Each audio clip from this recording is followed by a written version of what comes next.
Welcome to Blue Monday after another slightly disappointing weekend for the Blues, it seems. If you're watching on YouTube, please do subscribe and like this video.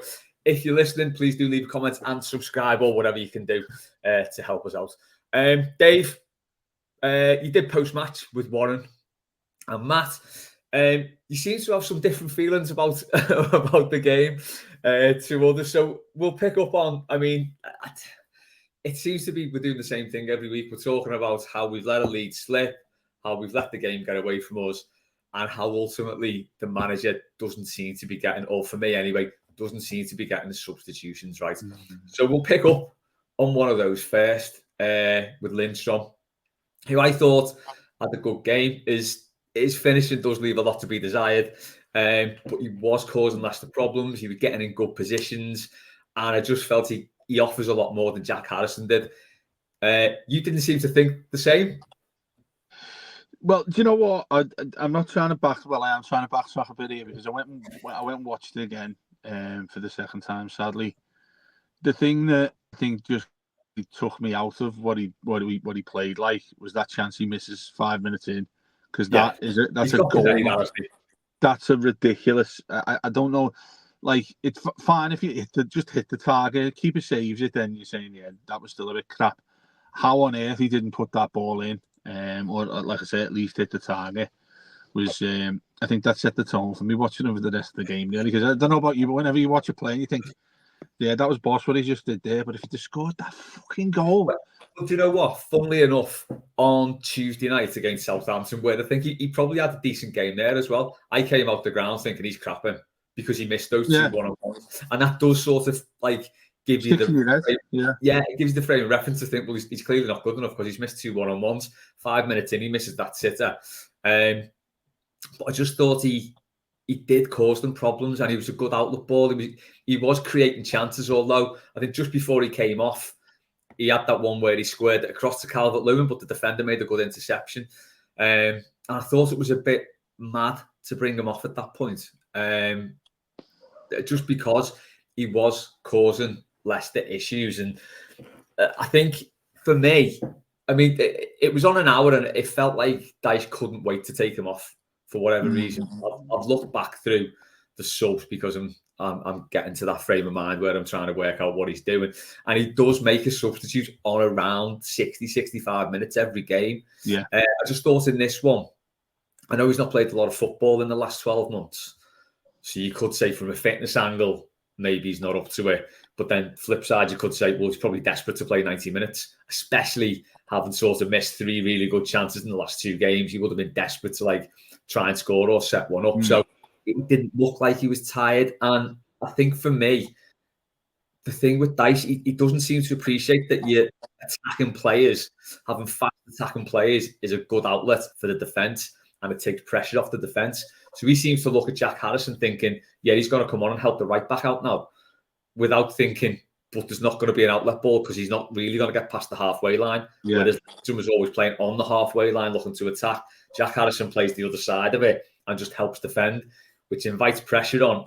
And the way this defence is and the way Pickford's been, we can't be inviting pressure on because we can't deal with it. That's my thought on that substitution and why I think ultimately that tipped the game in Leicester's favour. In a game they'd not been in, we'd absolutely battered again, like we did against Bournemouth, really. And that was the frustration for me. With the Lindstrom thing, just to go back to that, I mean, there was no evidence that he was knackered to me. I mean, he was still receiving the ball a lot. He was still sprinting, like you say. He set that chance up should have set that chance up for Calvert-Lewin. I think as well, like, Dyche just seems like very one-sided or the other. He doesn't seem to think about any sort of logic that go on between that inside managing the game inside the game. Like, it just seems to me like, oh, let's make a sub, because he wouldn't have done it this way, but all the fans want me to make a sub, so I'm going to make a sub, kind of thing. Do you know what I mean? Yeah. And then when he sticks to his own guns, it tends to go to shit as well there. And I just think his in-game management is just crap. I don't understand what he's seeing, and the way in which he sets up as well really frustrates me too. And I mentioned this on post-match. You've got Gardner playing right back there. You've got Decore playing deeper midfield. You haven't started at a Boonham, no idea why. I thought Mangala was very good as well. I want to talk about him a little bit more. There's for once, and it struck me a little bit more that when you look at what we had there were a lot of different things he could have done with that lineup. That 11 that he's put out there, a lot of different things he could have done with that. Now, yes, we don't have a conventional right back available now. But Ashley Young on the other side, who actually had the best game of his life. Then you've got a midfield there, and the core still frustrates the hell out of me, and I don't understand whether he's a professional footballer, so he should know, but clearly the instructions towards him as being a deeper midfield player, when his typical role for us has been in and around the 10, slightly forward from a midfield 4 or midfield 3, whatever it is behind him.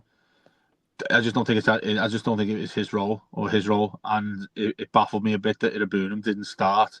Irabunum and Mangala, that's something that looks like quite effective to me going forward. Yeah, just on Mangala. So I had no idea what sort of player he was. I genuinely thought he was a winger. When we signed him, I didn't have a clue. It was just this lad we got in from France. It was like last minute, it's like, okay, yeah, sound. But yeah, he looks like going on the Southampton game where I didn't really notice him. He didn't really do anything particularly well, didn't do anything particularly bad. He just had a pretty solid game. So I didn't really remember anything about him. Looking at the Leicester game, I'm hoping that he can sort of slot into that Garner Gay position so we're not so reliant on having Garner Gay in there, because he's getting older, and he does have games where he's not very effective. So to have another option there, as you say, I think putting Eric Boonen with him it would have made sense. The idea of the core anywhere near our own half terrifies me, and it was his weird clearance, wasn't it, that led to their corner that they scored off. Right. He's too unpredictable to play anywhere near our own box for me. Yeah, I think that's right. I mean, it's the same old story with him, really, because how reliable he was for us to effectively keep us up in the last 2 years. Yeah, you can't deny him that, and you certainly can't deny him for the effort that he puts in, because he gives everything he possibly can, a bit like Jack Addison, to be honest with you. And he can, to be fair to him, he can score a goal from nothing. It's like he can have the worst game of his life, but still score the winner. So it's like, well, he was worth playing then in that regard. That's right. He's got that knack, hasn't he, of doing that sort of thing. And, when you look, just going back to Mangala there as well, I completely agree with you. Like, the only Mangala I remember is the one who got it from City, who broke his leg in about 12 places that time on his debut or something. When he was playing, he looked like quite composed on the ball. And, there were elements of excitement in that game, dare to say it, where I thought, what, this looks like we've got something to work with here. This looks like an effective side. And, the centre-back thing as well. I mean, with the goal we conceded was just, like, so frustrating, given those two lads that we got at centre-back pretty much tried to head each other. And it just seems a calamity at some point in games where we look so naive to somebody whipping a ball in. Yeah. And that's their bread and butter for those two, because the two giants, you should head the ball away comfortably. Yeah, that one's for me. I think because Michael Keane's the man at the back, he's got to shout. Yeah. And so Tarkowski leaves it. And if he does that, he probably gets the header. But there must have been a shout. And also, you've got the thing there as well with Pickford. So, like, clearing his box has never been his strong point, as it coming out for those high claims, basically. He did punch one away in that game. He can do that, but it's not really a strong point. But when you've got the keeper who's kind of rooted to his line a bit, and then those two centre-backs aren't dominating the box, it's asking for trouble, isn't it? Yeah, that's right. And I think that's where, like you said, it's not his forte to come out and catch it when it's 7 foot in the air. He generally just sort of works it on his own, doesn't he? Like you say, coming out and punching it, or flapping it away, or whatever it is he does. I think then, the common sense, certainly going back to Dyche as well, is working out how you address that. Well, yeah, you've got two centre backs there who are renowned for heading the ball away, renowned for set pieces. What you say about Keane's spot on there, because the angle he's coming in from as well, where he's coming in from a few feet and can jump higher. Yeah. And he should be screaming, get out the way to Tarkowski, or move, whatever it is. He should be screaming. I can't imagine he was, and obviously we can't actually say whether he was or whether he wasn't. But the position in which we are. Just going back to Pickford with that, with the way he is, with not being able to catch it, because he's not. They say the piss, don't they? But he's a small keeper by standards. Where he starts, it's like he can't get a run and jump. Do you know what I mean? He's on his toes, and that's where I thought Keane was in the better position of those centre backs, because he was able to sort of go in with some momentum to be able to jump up and flick it away. Yeah. But I know we've gone towards the end of the game before the first half of it, but go back to it again, Les, and this is where I won't have any criticism of Dyche.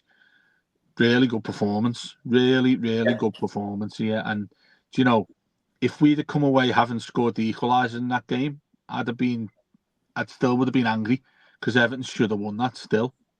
You look at that now, there's 7 points we've dropped already. Now, I don't... on the outside, people are going to say, well, it's not really a fine line, is it? Because you've led by 2 goals in 2 of the games and led by 1 goal in the other one. You know, that should show that Everton have cocked it up. But they've been fine margins in the way in which the goals we've conceded in those games. And that's what I think that's more infuriating than actually going there and losing 1-0. Do you know what I mean? It feels like when you see something that should happen and it doesn't, that feels more frustrating to me than if something didn't happen in the first place, if you get what I mean.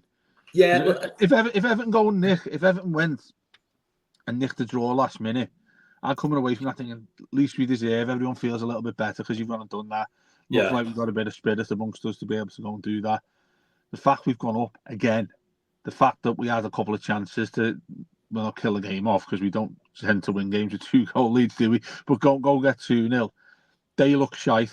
I think they're well, whatever the points thing comes to them or whatever, but they're in serious danger of going down now, because, you know, Vardy as well just looked like he was a 38-year-old fella. Yeah, he did in that game, thankfully, didn't he? Yeah, I think, do you know what, that kind of leads me nicely on what I really wants to talk about in this one, and is the manager able to get enough out of this team?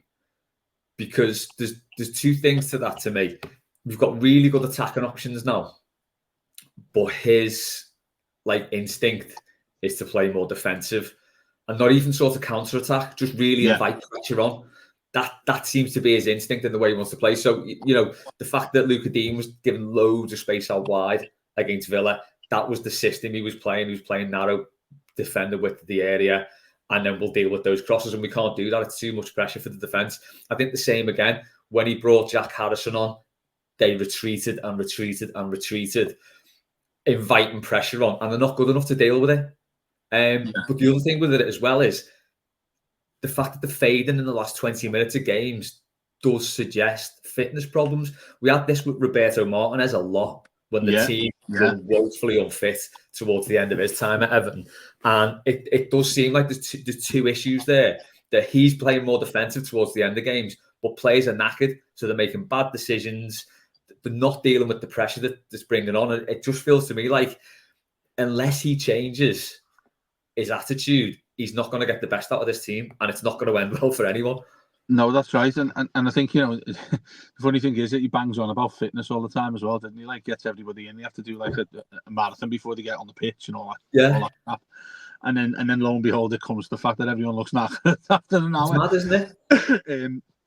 And, you know, with him there, if you just saw the best of Everton's performances so far this season and eliminated everything else that's gone on, which is obviously the most important parts of it, Everton look like a really good side. Everton look like a side that should be nowhere near a relegation fight. And that is where I think, like I said, it frustrates me even more that he can't get those little parts right. Funny thing is, the parts that he's notoriously meant to be, he's meant to be good at defensively, being able to play a block that can get rid of the ball. The counter-attacking thing as well, I think that's something that is sitting me right in the face, thinking we should be doing that a hell of a lot. If we're sitting back and we've got 30% possession in games, what's your outlet? Well, normally it's Calvert-Lewin who has to head the ball to himself. It's not that now. There are options. There are options now there, Les. You look at Lindstrom there. And Dyche just, oh mate, I tell you what, if he keeps up like he is, he won't be an Everton player in a year's time. Do you know what? I was thinking the same. He might last till January. Honestly, if he mate, keeps on like this, and we're no good. Absolute grafter as well. Yeah, he is all over the place when he gets the ball. I just love that thing when he gets the ball. He doesn't just control it. He rolls his foot over it as soon as he gets the ball.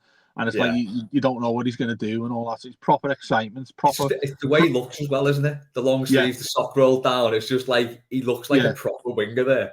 That's what I mean. He just looks like, if you're the defender, you look at him and you think it's going to be a hard day. This, you know what I mean? Because he's just gonna run as fast as he can at me. And it's got a fantastic goal that he scores there. And you do have to praise Ashley Young because it was a really good ball that he played him in with there.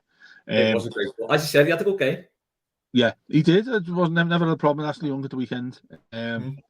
Goes, people saying, oh, we moan at Keane all the time. And, well, Keane was partly counter-attack and thing. That's something there that excites me, should excite me, but thinking of the manager we've got, it doesn't at all. If you get what I mean. I can't imagine Sean Dyche is a training today. What would it be today? Yeah, or tomorrow, saying to them, right, lads, you know what? We've got like 2 wickets playing at either side of it. You've got McNeil as well, who isn't slow, and you've got Calvert-Lewin. They're not necessarily. They can wait on the edge of the 18 when we're getting a corner against us, and then just say to the lads, listen, sprint, just run as fast as you can. You've got a goalkeeper who's renowned for playing brilliant long balls. You've got a setup there that I think Everton can be really effective in doing. You're playing opposition as well, who I think could be perhaps have the naivety to think that we should be pressuring, we should be putting pressure on Everton for 90 minutes. They do that and you get the ball out. You've got players there who can cause real damage. Did it a couple of times, don't get me wrong. I think when we won it in full-back positions, there was a ball on down the line. I think and Dyche got it a lot. I think Lindstrom got it a lot as well. There's scope to do that, and it should look exciting. It really should, particularly away games. Away from home at Goodison, we shoot ourselves in the foot a little bit because we have to have the ball more than the away side. That's just the way football works, isn't it? For some reason, you can't change that, especially if you're Sean Dyche. But when he's got it and Dyche there, there's various things you can get in and around him. There's so many different things you can do there because he's happy to just hold the ball and wait. Then that's where you see the best out of him, he lays it off and then he's gone. He's just ripped apart whoever it is in just purely in pace. And I just feel as if you've got the tools there, Sean. The thing it makes him makes him look even worse is the fact that he doesn't get use a decent load of use out of them. Do you know what I mean? And like Calvert-Lewin as well. Remember when we had Benitez at the start and underneath Ancelotti getting the ball to a wide area, don't even have to whip it in high because Calvert-Lewin was getting in front of every striker, every defender that was there. Again, got a set up to be able to do that. You've got McNeil in a little bit deeper. If you were to play that front 4, I'm thinking Everton should be nowhere near that relegation zone and nowhere near it. If you've got 4 players like that, you've got a striker, he gets a lot of criticism, but last few games he's looked like he's proper, looks like he might be trying to get a move. But he's looked good though, hasn't he? But that's fine. If he wants to get a move, fine. Show us that you want to get a move and show a better team you can that you want to go to them. We're only going to benefit from that for the next year. And you've got like Lindstrom, who you said there, who I've been getting slated for saying he didn't play well, but he's clearly got the attributes, hasn't he? He's not over at Napoli for any sort of reason. He's there because he's a good player. He's come in and Dyche again looked like I've for quite some time. Everton have got 4 players there at the least as well, because there are others you can throw into that too. The core, like we said, you play in the 10. I think that increases my frustration over Dyche if we don't start using that effectively. Because us sitting there normally when we lose games, thinking, he's shite. We played shite. He was crap. Keane, Tarkowski, whatever, fullback. Ashley Young normally get the blame straight away. They only have to give the ball away once to get ripped apart by everybody post-match. Yeah. Sort of justifiable because they've been like that through the entirety of their Everton careers, mostly. But when you're calling it what it is there, like you just did, there was nothing wrong with Ashley Young at all. in that game. So therefore, that the attention goes back to what the manager should be doing, in my opinion.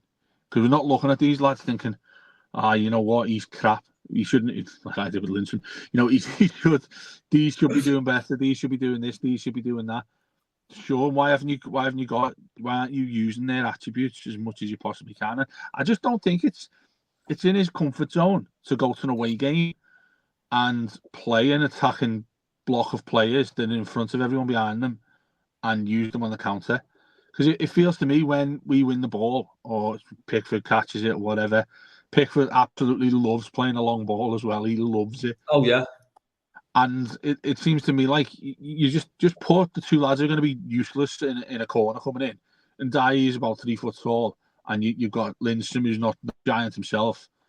Play them on the edge of the box. Just keep them on the edge of the box. And as soon as Everton get the ball or we win a header, see you later, let's just go. And I just think that's not an easy win, but I think it's a comfortable thing that should be pretty obvious. That's a really good point, actually. So it's a really basic football thing, but we've seen it quite a lot with our managers where they bring everybody back for a corner. Now that packs out the area, which in turn packs out the 6-yard box, makes it more difficult for the keeper. If you've got two lads who aren't going to do much in the area, like you say, Lindstrom and Dyche, they're not two lads you want in your defence, are they? If you stick them on the halfway line or halfway between our area, they take 3 players with them straight away.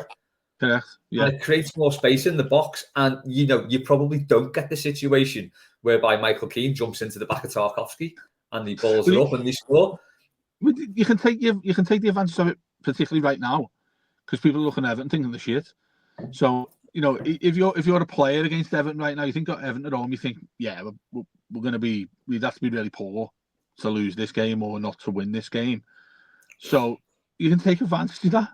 I just think that those options are there. The Dyche hasn't really shown well. To be fair to him, if you were to put together the best chunk of minutes that we've had in each of those games, so let's say the best 30 minutes in each of the 3 games that we've gone on to lose, having been in front, Everton look like a really good side. Everton look like they should be at the top half side. Now that, to me, the question I'd ask then is, there's still obviously many calls for Dyche to go because we've not won when we took the lead again. And I'm still on that line, to be honest with you, because 90 minutes is not going to change my mind on him. Yeah. But it frustrates me even more. It makes me more angry towards the fella that he's showing, when we're showing glimpses of what we can actually do, and he doesn't seem to have the ability to stick with that and ability to play out a full 90. Add to that what you said about the fitness thing, which he normally bangs on about himself. He's just showing all of the different issues he's got as a manager. Then again, I refer to it most times. What's he done in the Premier League? He's managed Burnley in the Premier League. He hasn't gone any forward to that. He hasn't. I don't think he, to my knowledge, hasn't been linked with going to a mid-table side. It's Everton in a crisis that he's come to. Yeah. You put that into the mix as well, and then I've come to this point, Les, where I'm thinking, do you know what? There are most of the managers there. Perhaps the question will be, who'd you go and get? What would you go and do? You heard Moyes talking on the Richard Keys nonce thing that he does for the footy, and Moyes was on it there. And I was going to say, just on Moyes, is he being a bit of a gobshite doing these media rounds talking about Everton? It seems very deliberate to me. It's because he hasn't got a job. So you think about since he's left us, he was at United, then he went to Sociedad after that. Yeah. Then he went to West Ham. Oh, sorry, he was at Sunderland, was comedy. Yeah. He did West Ham twice, won them a trophy. He's out of it now. If I was him, I'd be all over the place. I'd be saying, yeah, mate, I think this, I think that. I love Everton, People's Club, all that, which he has been doing. Yeah. I don't blame him for doing that. I'd do that because I think if you were to say to him now, I'll give you the £5 a week to manage Everton, he'd take it because he just looks, like you said, I think he looks desperate to be able to get back involved. He did the really good interview with the Echo as well. Yeah. There's lots of stuff to go at him with Bramley Moore and Goodison and all that, which he did with Andy Gray and Keys there the other day.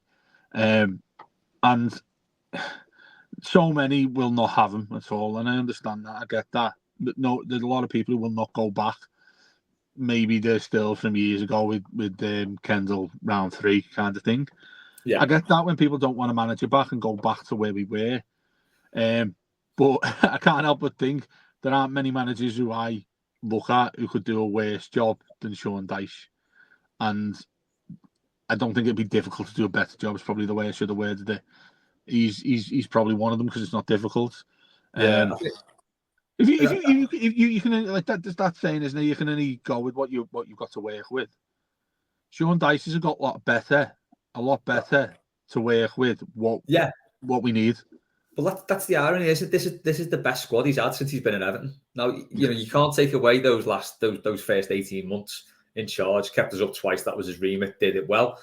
This season, it wasn't even like a demand to like really kick on. It was just maybe be a bit better than last season because you got better players to be better with. Obviously, Branthwaite being out has been the big thing. Feels to me like he's again stuck with Michael Keane too long. We've been over that a million times. Branthwaite could be back at the weekend. He played for the under 21s yesterday, wasn't it? And I think he cleared one off the line in the last minute. So if he's played the full 90 there, there's a good chance he comes in at the weekend. Do you think that could be the answer to all our problems? Is it that straightforward? I mean, on the face of it, it shouldn't be. He's a 22-year-old centre-back, but he's a 22-year-old centre-back who we've put an £80 million price tag on. And if you've got an £80 million player and they're missing, I don't care what team it is, you're going to feel it, aren't you? So him coming in, could that, do we suddenly keep clean sheets and we get that defensive solidity back? What do you reckon on that? Well, I think it's inevitable. I'd put my house on the fact that he'd be better than Michael Keane. I think everybody's screaming what they're watching right now and say, yeah, absolutely with that. I think when he comes back, if he comes back in against Palace, the expectations are going to be immediately on his shoulder, aren't they? Oh, we got Branthwaite back, everything's going to be okay. I have a little bit of sympathy with the lad for that. Oh God, yeah. Because I mean, he's as good as that. Do you know what I mean? Don't get me wrong. He can come back, and it could be Everton are sorted out there, and he don't concede any goals. It literally could be that because he's that good. And when he's back in there, you take out Keane. You have him and Tarkowski, who are effectively a really good partnership for most of the time, certainly towards the end of last season. Yeah. You start looking at it, calms you down a little bit, and you think, well, do you know what? Everton are a solid unit. Then Dyche has got back to his little sort of, he's going back to bed and he's nice and comfy with those two at centre back. You can't really. Then I think that's the proper time where you're saying, listen, if we don't start winning games or if we don't win games and we're conceding goals, that's definitely the time we need to look elsewhere. And that's probably an unpopular thing to say because people have said they want him gone immediately. But I think also what it does is to think that Branthwaite comes back and we're all in the notion that he's going to be the player that sorts everything out in defence. Also indicates how poor it is without him. Yeah. And what got to me was you've got, and I said that obviously in hindsight, that you got like a 6'6" lad there sitting on the bench that we went and paid 15 million quid for. And we've just gone and conceded a goal where a simple defensive position could flick that ball away quite comfortably. Well, I think it's 5 headed goals we've conceded this season. Now, obviously, O'Brien was in against Southampton when we conceded that howler. Yeah. But, he can't do any worse, can he?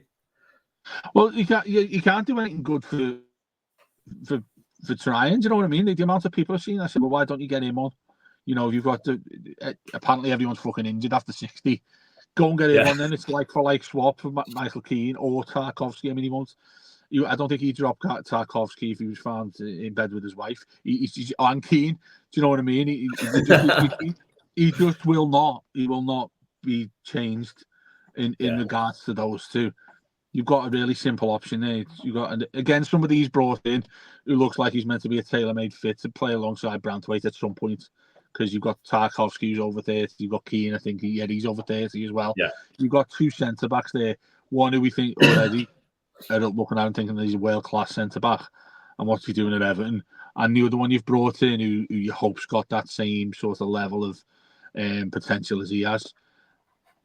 Look, I said it at the time, and again, something else that I've argued with people are like, well, he's not going to make that substitution and get him on for Keane or Tarkowski before we concede that goal. Everyone thinks we should just get rid of it, but I'm saying if you've got defensive issues right now and you've bought a player for 15 million quid when we shouldn't really have it, or we haven't got the money whenever we're told about the money that we've got, and then people started slating me with how we did against Southampton.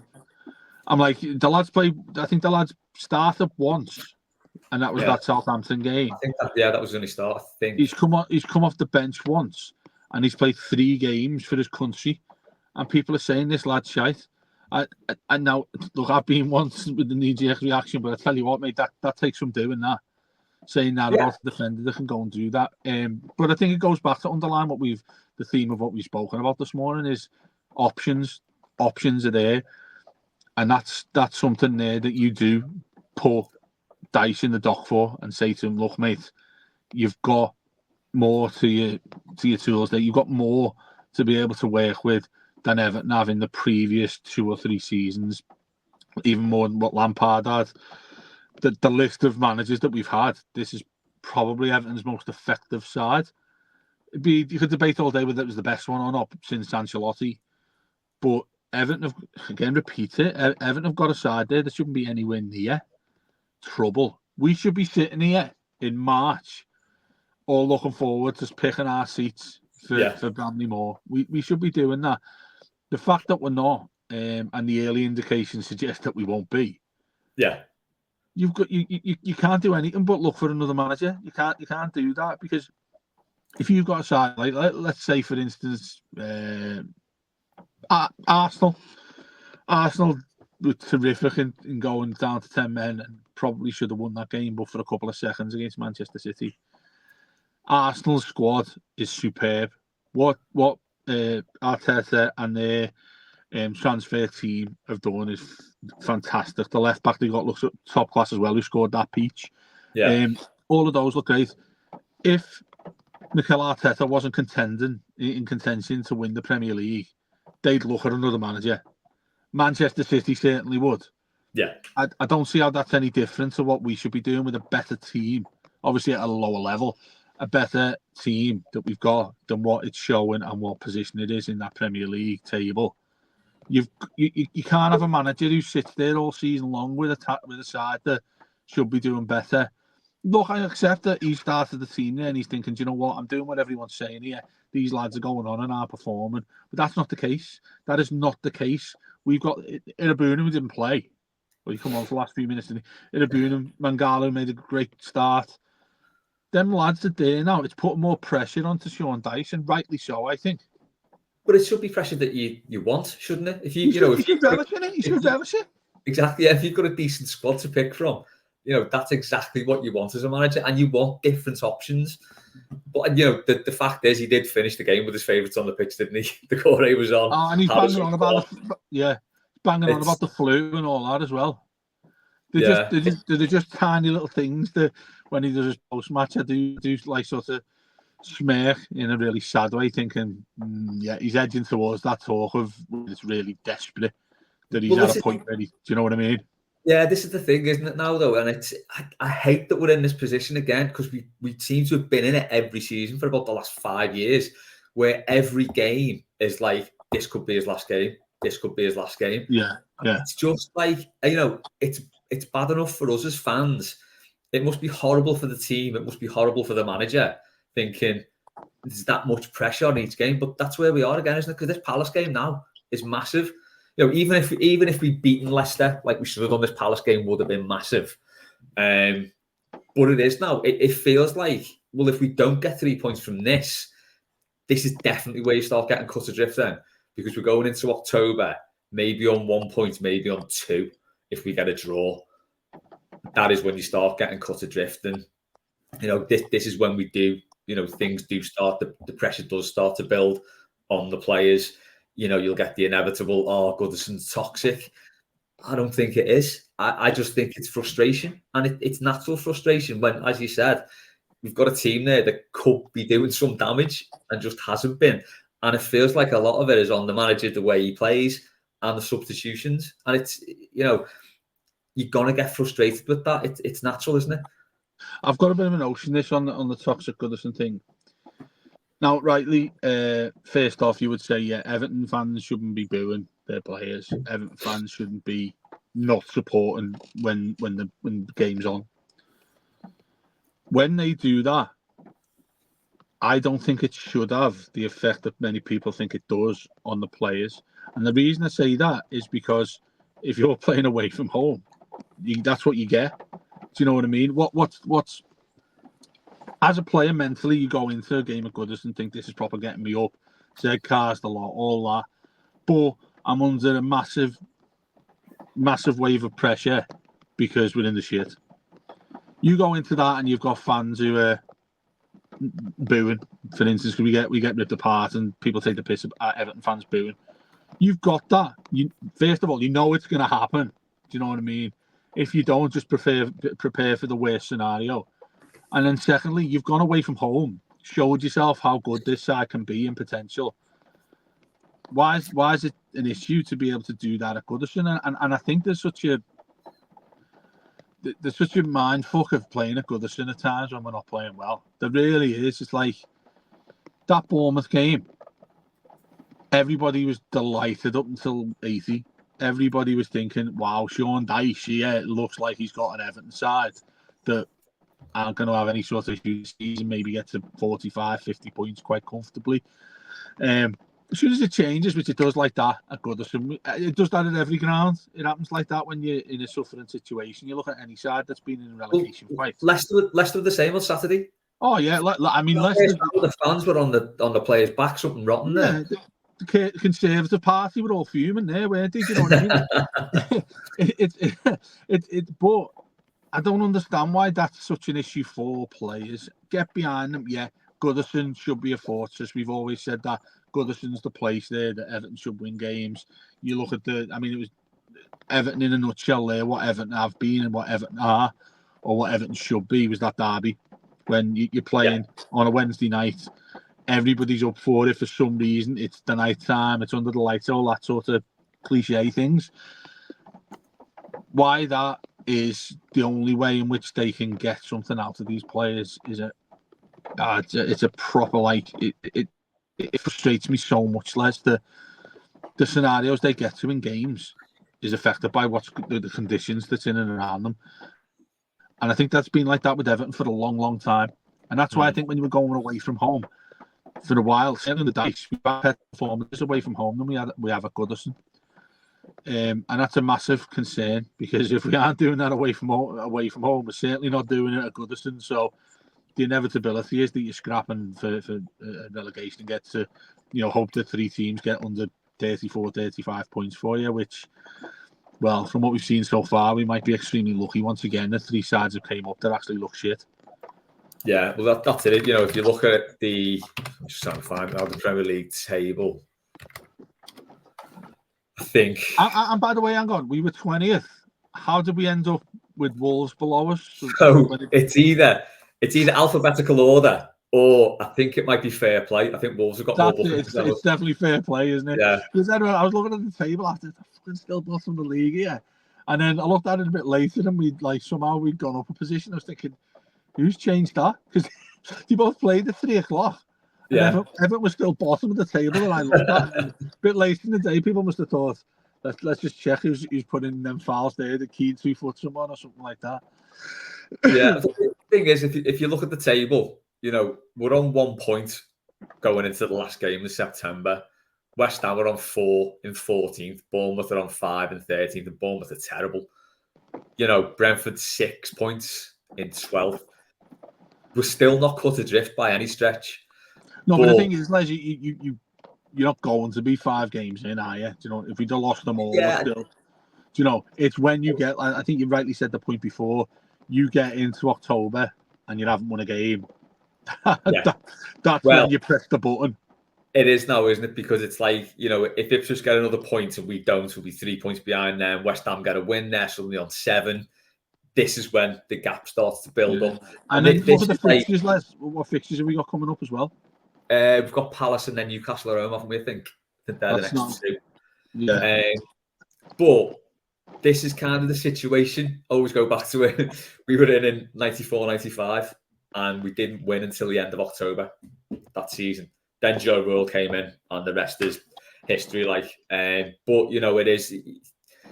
Can't say he can't be questioned. This position can't be questioned because it's got to be now, because it is getting to the point where it's more difficult to turn around. Palace is going to be massive on Saturday. We'll leave it there then, Dave. For this Blue Monday. Going to be a huge game of Palace. We'll have all the usual stuff leading up to that. Subs Weekly, the weekly. Matt and Paddy will be back with the byline tomorrow. We'll have mailbag. We'll have a preview. Lots of stuff coming up. So yeah, it's going to be another big weekend for Everton, and we'll be there to see it all. Thanks for listening. Thanks for watching. Up the Toffees.